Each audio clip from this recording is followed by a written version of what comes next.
আপনারা লক্ষ লক্ষ কোটি কোটি টাকা দিয়ে, হাজার হাজার টাকা দিয়ে, হাজার হাজার টাকা দিয়ে আলিম ওলামাকে, বড় বড় আলিম ওলামাদেরকে আনেন 50,000 টাকা, 1 লক্ষ টাকা দিয়ে। তারা স্টেজে বসার পরে এক আলেম আরেক আলেমের গীবত করে তারা চলে যায় 50,000 1 লক্ষ টাকা নিয়ে।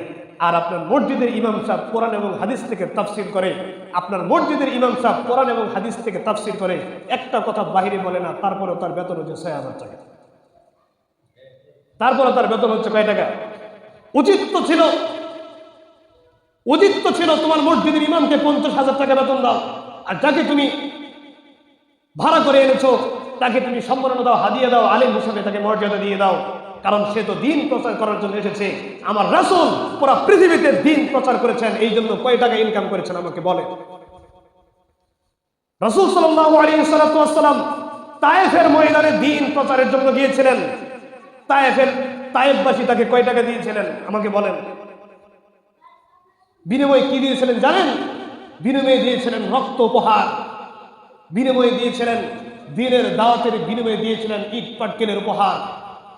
আর আমার আর আপনার বিনিময় হয় 50,000 আর 1 লক্ষ কোটি টাকা। তা আল্লাহ যদি বলে তুমি আমার দিনের জন্য মাযা তাফআল লিদীনি লিইকামাতিদ দ্বীন, হে আমার বান্দা, হে আলেমরা, তোমরা আমার দিনের জন্য, আমার দিন প্রতিষ্ঠা করার জন্য তোমরা কি কি করেছো আমার কাছে হিসাব দাও। তখন বলবে আল্লাহ আমি যশোর মাহফিল করেছি, আল্লাহ আমি কুষ্টিয়া মাহফিল করেছি, আল্লাহ আমি গাজীপুর মাহফিল করেছি, আল্লাহ আমি ময়মনসিংহ মাহফিল করেছি, আল্লাহ আমি পুরো দেশ মাহফিল করে বেরিয়েছি। আল্লাহ বলবেন তুমি তো তোমার মূল্য নিয়ে নিয়েছো, তুমি তো তোমার হাদিয়া নিয়ে নিয়েছো, তাহলে এটা তো তুমি তোমার কর্ম হিসাবে বেছে নিয়েছো। তুমি আমার দিনের জন্য তোমার নিজের পকেট থেকে টাকা খরচ করে কি করেছো সেটা আমাকে বলো। তখন কি জবাব দিতে হবে? কি জবাব দিবে?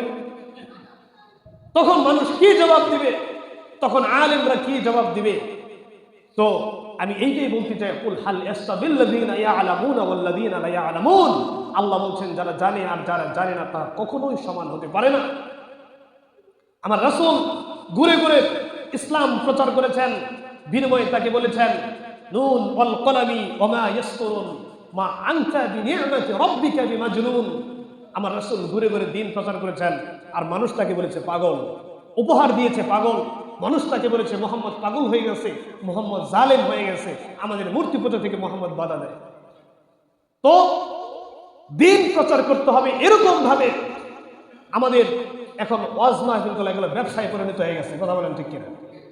আমাদের ওয়াজ মাহফিল গুলো এখন ব্যবসায় পরিণত হয়ে গেছে। আপনি একজন আলেমকে দাওয়াত দেন, আমি জানি এই কথাগুলো যে মোবাইলে রেকর্ডিং হচ্ছে, এই কথাগুলো যদি ফেসবুকে যায়, কারণ কোনো বক্তার কানে যদি পৌঁছায়, তাহলে আমার কাজ দফা দফা হবে।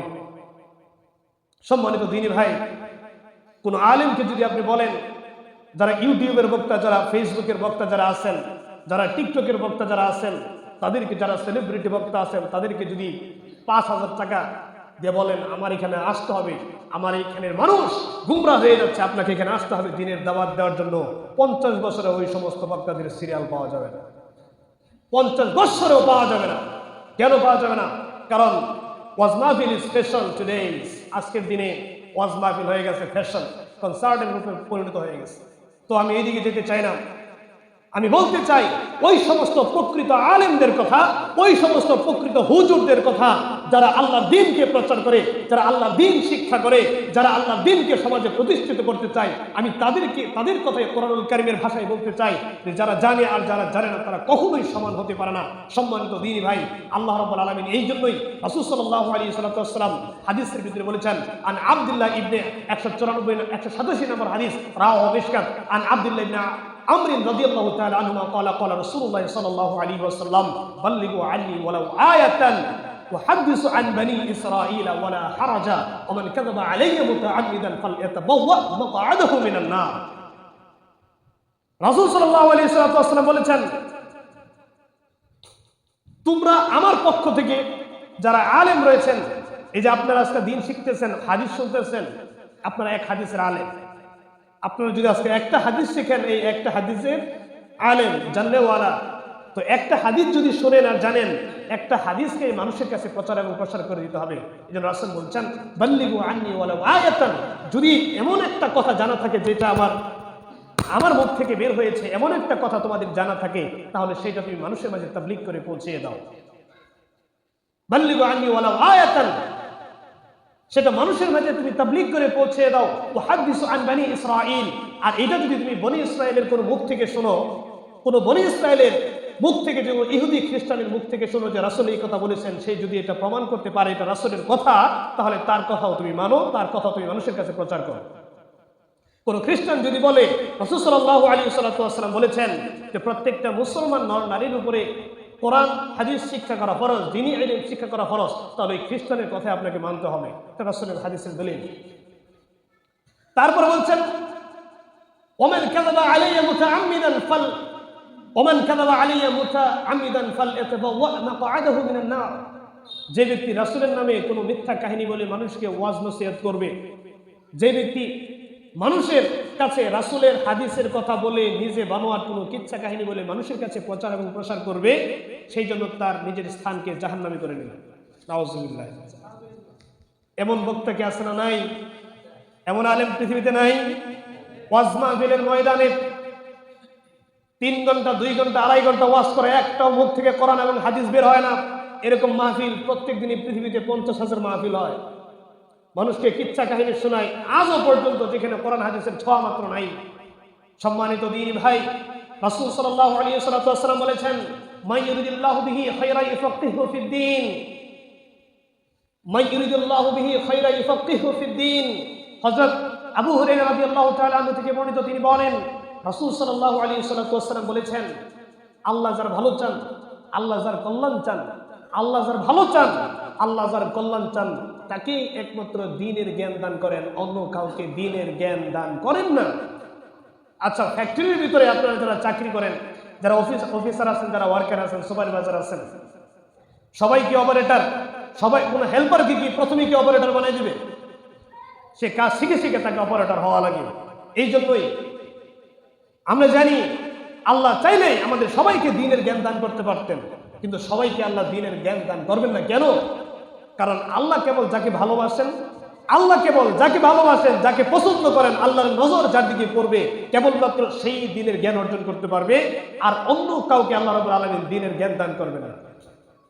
সম্মানিত দ্বীনি ভাই, রাসূল সাল্লাল্লাহু আলাইহি ওয়াসাল্লাম হাদিসের ভিতর বলেছেন, এই মিশকাত শরীফ হাদিস রাওয়াহু মুসলিমের বর্ণনা, খাসলাতানি লা ইয়াজতামিআনি ফি মুনাফিকিন হুসনু সামতিন ওয়া খুল ওয়া দীনুল ইলম ওয়া দীনুল ফিকহ। রাসূল সাল্লাল্লাহু আলাইহি ওয়াসাল্লাম বলেছেন মুনাফিকের ভিতরে অনেক কিছু পাওয়া যায়, কিন্তু দুইটা জিনিস মুনাফিকের ভিতরে নাই। মুনাফিকের ভিতরে অনেক কিছু পাওয়া যায়, কিন্তু দুইটা জিনিস মুনাফিকের ভিতরে পাইবেন না। মুনাফিকের ভিতরে অনেক কিছু পাওয়া যাবে, কিন্তু দুইটা গুণ মুনাফিকের ভিতরে খুঁজে পাইবেন না। এক নম্বর হলো হুসনু সামতিন, সৎ স্বভাবের লোক। সৎ স্বভাবের লোক যারা মুমিন, যারা মুসলমান, তারা খুব নম্র স্বভাবের হয়, আর যারা জান্নাতবাসী হবে তাদের স্বভাব হবে খুব নরম।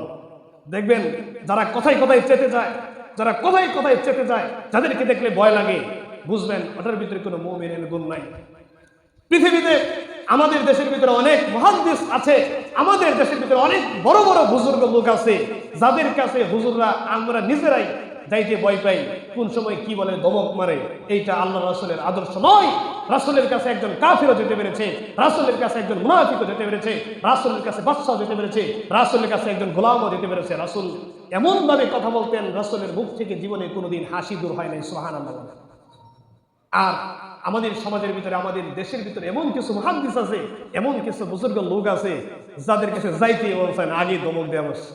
তাদের চেহারা দেখলে মনে হয়, আর মনে হয় সে তার এত ওয়েট বজায় রাখে, অনেক বড় মুহাদ্দিস, সে অনেক বড় মুহাদ্দিস হইতে পারে, সে এই হাদিসটা জানে না। তার ভিতরে মুনাফিকের আলামত আছে। নরম, আমার সুর নরম হবে, মানুষের সাথে আমি হেসে হেসে কথা বলবো, আমার মনটা নরম হবে, আমার ব্যবহারটা হবে নরম। এটা হচ্ছে জান্নাতি মানুষের গুণ। আর কোন মানুষ যদি মানুষের সাথে চিল্লায়া কথা বলে, রাগী কথা বলে, সে আলেম হোক আর জালেম হোক, দুটোটাই সমান। সে আলেম হোক আর জালেম হোক, কোনো হুজুরকে দেখে যদি কোনো আরেক হুজুর যদি ভয় পায়, তার সাথে যদি খারাপ ব্যবহার করে, তাহলে তার ভিতরে মুনাফিকের গুণ আছে, তার ভিতরে জাহান্নামীদের গুণ আছে।